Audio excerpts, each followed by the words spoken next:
Hi, this is Nancy Mansell coming to you from C&M Behind the Glass. We're going to look at solving systems of equations first by graphing. Okay, so here's our system of equations. X plus y equals 5, 2x minus y equals 4. First thing you'll want to do is figure out, are these in standard form or are they in slope-intercept form? Well, when the x and y are on the same side of the equal sign, then this is standard form. The reason we want to know which form it is we have different techniques for graphing. When you want to graph something in standard form, you want to use a technique called graphing with intercepts, which means set x equal to 0 and solve for y. If this x wasn't here, I know you can still see it through my hand, but if it wasn't here, what would I have? I would have y equals 5. 1, 2, 3, 4, 5. So I'm going to put a dot on the y line at 5. Then I'm going to set y equal to 0 and solve for x.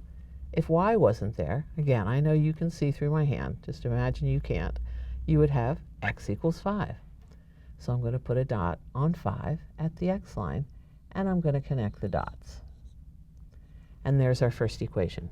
Okay, now let's look at our second equation. 2x minus y equals 4.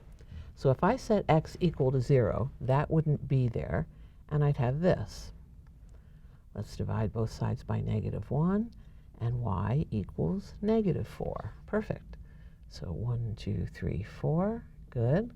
And on the second equation, set y equal to 0, solve for x, and you have 2x equals 4. Let's divide by 2, and x is 2.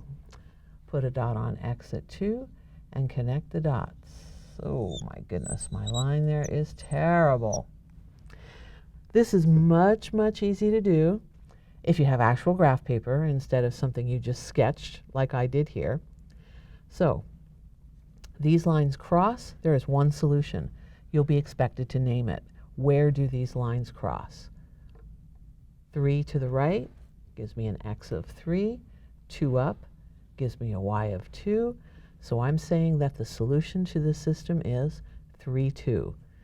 Is there a way to check it? Of course there is. We're going to plug both of these in to the original equations and see if they check.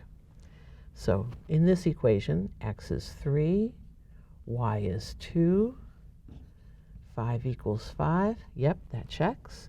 Now let's plug it into this equation and see if it works as well. 2 times 3 minus 2 equals 4, gives me 6 minus 2 equals 4. 4 does equal 4. It checks in the second solution. It checks in the second equation as well. So you can be 100% sure that 3, 2 is the correct solution to this system of equations. Have a good day. See you soon.